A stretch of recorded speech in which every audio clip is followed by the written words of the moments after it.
A good Erev Shabbos, everyone. Erev Shabbos, Parshas Kedoshim.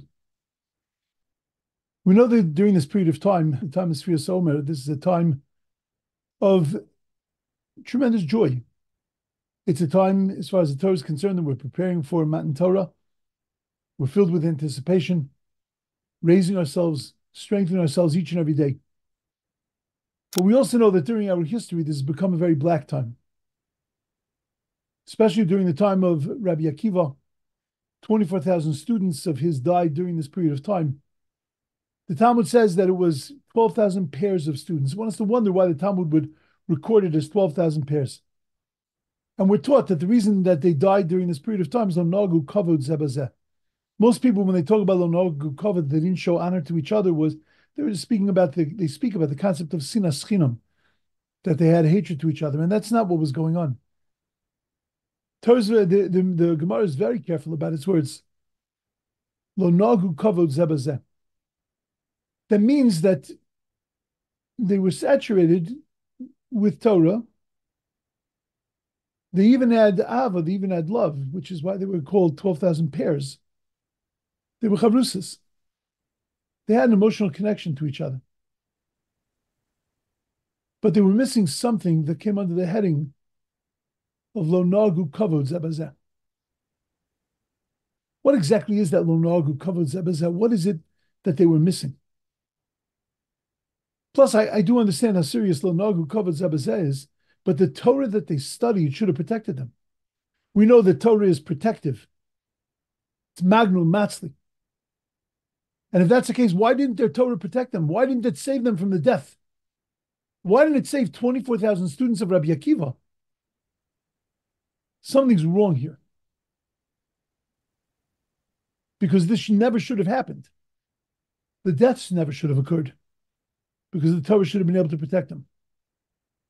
If they're wondering about the Avelus, what is the Avelus, the mourning? It's nothing to do with us. It's so far in the past, 2,000 years in the past. Very difficult to feel an Avelus. That we recognize a bad time, recognize a bad thing, lo nagu kavod zeh b'zeh. It's a message for us, it's a lesson for us in preparation for the Torah. But mourning over that? What's it got to do with me? Plus, we know that 24,000 students died. Rabbi Akiva then started another yeshiva with 5. It's a far cry from 24,000. What was the necessity to start another yeshiva? What's the 5? 24,000. That's a big thing. Not to get married during this period of time. You're prohibiting weddings, which is the mitzvah of pru'avu, of being fruitful and multiply, in order to be able to remember the deaths of Rabbi Akiva's students. Again, very severe. Pushing away the mitzvah of pru'avu, delaying it for a couple of weeks in the face of the deaths of the students of Rabbi Akiva. So I think that it's important for us to understand that when we said lo nagu kavod zeh b'zeh, and we called it 12,000 pairs of students, the Gemara was trying to underline and underscore the fact that they had achieved great achievements in Limud Torah. These were 24,000 students of the giant Rabbi Akiva. It wasn't pshat that you just, you got a bed in a room and a meal in a yeshiva, and therefore you were called, a student of that yeshiva. If you were a student of Rabbi Akiva's, you were a student of Rabbi Akiva's. You bought him hook, line, and sinker. You were totally into Rabbi Akiva. You were totally into his teacher, into his teachings, and you were there to disseminate his Torah. You were a real Talmud. So then what was missing? Lo nagu kavod zeh b'zeh is not a specific act. Lo nagu kavod zeh b'zeh means that they were broken, that their midos, that their character was broken, and that they didn't have kavod, and along with that kavod, they didn't have a myriad of other things. Because though they had Torah and they perfected their Torah and they perfected their minds, but they hadn't necessarily perfected their characters. The Gemara says that if a person gets angry, if he's a Talmid Chacham, a Torah scholar, and he loses his Torah, if he's a prophet, he loses his prophecy. He proves it from Moshe Rabbeinu that when Moshe Rabbeinu got angry, he lost the halacha, and it was taught by Elazar, the son of his brother, which is a strange thing because all the Torah is taught by Moshe. But this commandment of the kashrus of Kalim, it was taught by his brother, by his nephew, because he got angry, and because he got angry, he forgot. He lost the halacha. The 3 times in the Torah that Moshe Rabbeinu got angry, and there were consequences. So Chaim Shmulevitz Zatzal explains that why is it that if you're a Talmid Chacham, you lose your Torah, if you're a Navi, you lose your prophecy? Because Torah is different than every other discipline. Every other discipline, it doesn't make a difference who you are, it matters what you know. You could be a disgusting human being, but if you're a great mathematician, then you're a great mathematician. You could be an awful person, but if you're a good historian, you're a good historian. But when it comes to Torah, you have to be what you're teaching. You can't be an awful human being and have Torah. And because of that, the vessel, your midos, your character, who you are, the kind of person that you are, that's so critical to your Torah, that if there's a chink in that armor, that if there's a little hole in the vessel, then it all seeps out. And that's why the Talmud says that if you are a Talmid Chacham, a Torah scholar, and you get angry, then you lose your Torah. It's not a punishment. It's not a quid pro quo. It's a natural state of existence that when there is a hole in your system, then what you're about seeps out. You could put it back in. You could fix the hole. But until you fix that hole, it leaks and it seeps. And that's why the Torah didn't protect the students of Rabbi Akiva, because the Torah had seeped out, because the vessel was broken. And that's why it was such an awful tragedy. 24,000 students of Rabbi Akiva died is so huge, because could you imagine if those students had lived? Can you imagine what Torah would look like today? 24,000 and that multiplying and multiplying and multiplying and multiplying. Torah is amazing today, but its multiplication was from 5. Can you only imagine if it was 124,000? That tragedy is our tragedy. We're suffering because of that. We feel that effect. And that's why the mourning that we're doing is not just a 2,000-year-old mourning. We're mourning the state of affairs that were caused at this time by the death of 24,000 students, that now we have 5 students, the 5 students of Rabbi Akiva, the premier students of Rabbi Akiva, that left us with a world, left us with a possibility to be able to live the way we're living Jewishly. But it's still not 24,000. We're directly affected by the death of those 24,000 students. And that's why during this period of time, to be able to feel that and to be able to recognize, even the mitzvah of Pru U'Revu gets pushed off. No weddings during this period of time, because we have to get it through our head that there is a tragedy and a travesty.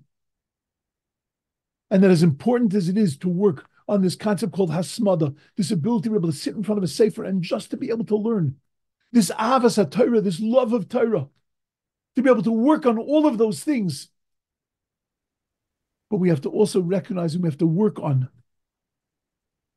our midos, our character, who we are, the way we see the world, the way we process people. Not what we do, not what we know, but what we are. That's what our midas are. This week's Parasha Kedoshim to you. And we know that Moshe Rabbeinu taught at Bahakel. He gathered together all the people. And Rashi says the reason that he gathered together all the people, that this Parsha had to be said with everybody at once, which is not the normal way of the teaching of the Torah, is because Rov Gufei HaTorah Tluyim Bo. Because most of the essence of Torah is dependent upon this commandment of Kedoshim Tiyu. And I know that all the Rishonim have different understandings of it. But maybe what Kedoshim Tiyu means that don't just know, don't just do, but be a Kadosh. Your character has to be Kadosh. Your character has to be unique and separate and elevated. Your midos, who you are, how you think, how you process. And everything in the Torah is dependent on that. Because if you're a Baal Gaiva, then you can't excel in Torah. And if you're an impatient person, then you can't excel in Torah. If you're a person who can't smile at other people, then you can't excel in Torah. And therefore, Kedoshim Tiyu. This is what you need to become. And if you concentrate on your midos, then Kedoshim Tiyu, that's what you're going to be. You're going to be separate and special. I heard a Maisa, beautiful Maisa. It was told over from Slobodka. I heard it from Rav Shragi Neuberger. And he said that there was a Talmud in Slobodka who's an excellent bacher, brilliant mind, ability to learn, hasmada, but very intense and very serious. Not a big smiler, not an outgoing person. And the Alter of Slobodka was worried that he wasn't Mekabel Pnei Chaveiro, save upon him Yafis. He didn't greet people in a nice way. He didn't have that kind of countenance about him. And though he was steiging, he was growing in his learning, but he wasn't growing in his midos. He had to go home for a shidduch. It was a big trip. And it happened to be that a grandchild of the Alter had to go to exactly the same city. It was a big traveling trip. The Alter didn't want to send his grandchild alone, but he figured his Bach is going also, so he'll send him along with him. But when it came time to leave, the Alter changed his mind. And he said, you know what, these guys are going to spend a lot of time together on the road. And I know they're going to talk in learning, and I know they're going to be safe with each other. It's going to be great. They'll be like each other's chavrusas on the road. But that worries me also, because I don't necessarily want them to be around those kinds of midos, that kind of character. Because while it's important to know and it's important to do, it's critical to be who we are, how we think, how we view the world, how we process, our very character. That's critical. And that's something during this period of time that we need to be focusing on, that we need to be concentrating on, we need to be working on, so that the Torah that we're about to receive and we accept has a beautiful, pristine vessel to be placed inside. And if we could accomplish that, then not just thou shalt be, thou shalt strive to become a Kadosh,